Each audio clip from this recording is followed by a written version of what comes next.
One of the nice features associated with ForeFlight is the ability to quickly assess your performance of your aircraft using the pencil and editing tools of ForeFlight. So in this example here, I'm showing an obstacle clearance short field takeoff distance chart, or performance chart, and I'm going to show how it can be used to very quickly assess what type of distance you need, runway length, to clear, in this example, a 50-foot obstacle.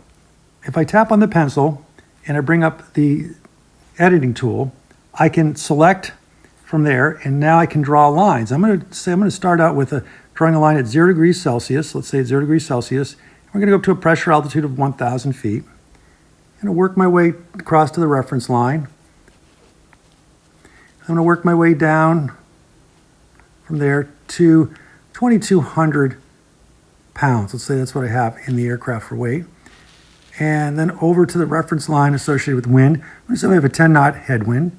Work my way down to the 10-knot vertical line, paralleling the other lines above and below, and then straight across to see what the actual number of feet I need to clear a 50-foot obstacle. And as we can see here, it looks like it's right around 950 feet. Now, the other thing I can do is I can tap the square, dash square, and select this whole area. And you'll notice I've got little dots for each segment of this.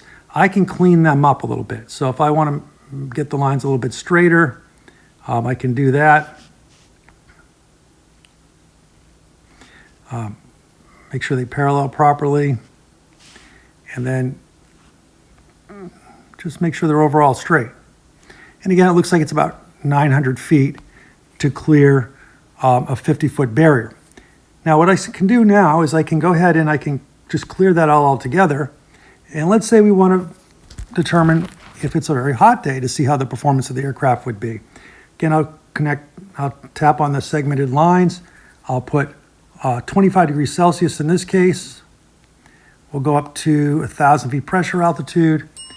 You'll notice, I'm not really being super careful on the line drawings, just kind of roughly getting it, going down to about 2,200, over to the reference line for the wind, 10-knot headwind component, parallel it down, and then straight across.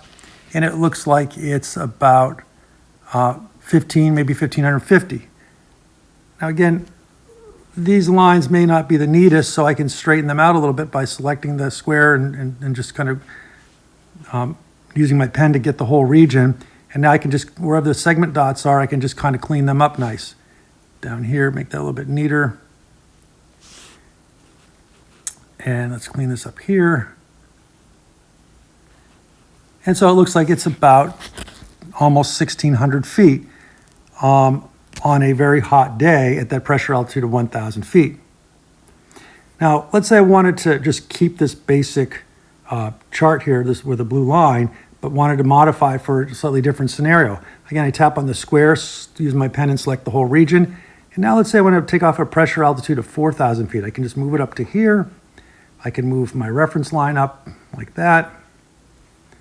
I can go over to the 2,200, so the slope of that blue line matches the black lines. Over here to the reference line for the headwind or tailwind. There it is there, and bring this up here. And we've gone now from 1,600 feet to almost 2,400 feet to clear that 50-foot obstacle on a pressure altitude of 4,000 feet on that hot day. So two things here. Again, the editing tool associated with ForeFlight really makes it easy to interpret these charts quickly. And number two, you can really see the difference when you have a very high density altitude and how it can dramatically affect the amount of runway you needed. On that cold day at 1,000 feet pressure altitude, we only needed about 800 or 900 feet.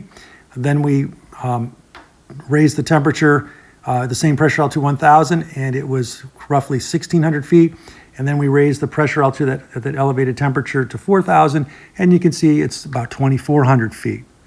So this is the type of thing you want to do before you fly, is to make sure that you're going to be able to clear the obstacles based on the pressure altitude and temperature, effectively getting your density altitude, to make sure you have enough runway to safely get off the ground. All right, let's do one more example. This is the landing performance. We'll tap on the pen. I'm going to zoom in here a little bit. And let's say it's a cold day. We'll tap on the segmented lines. We'll come up to, let's say, 3,000 feet. In this case, pressure altitude. We'll come across and we'll assume a headwind, no wind actually in this case, of, we'll come all the way over here to the next section and then come down. And you can see we're going to need about 1,100 feet to clear a 50-foot barrier for landing.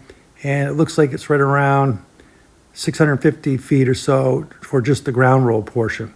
Now again, I can clean this up by just tapping on the gridded square, and then I can just kind of straighten out my lines a little bit more by tapping on the dot for each segment.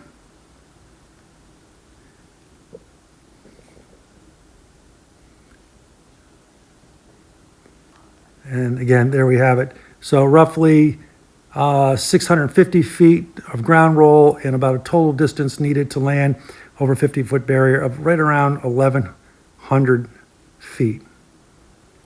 Again, if I wanted to just all of a sudden say we're going to go to a pressure altitude of 4,000 feet on that cold day, I could just bring the line up here, bring the line up to nice parallel across, same here, and straighten out that line, and you can see here it'd be somewhere closer to 1,150 feet to clear a 50-foot barrier with the ground roll of somewhere around 700 feet.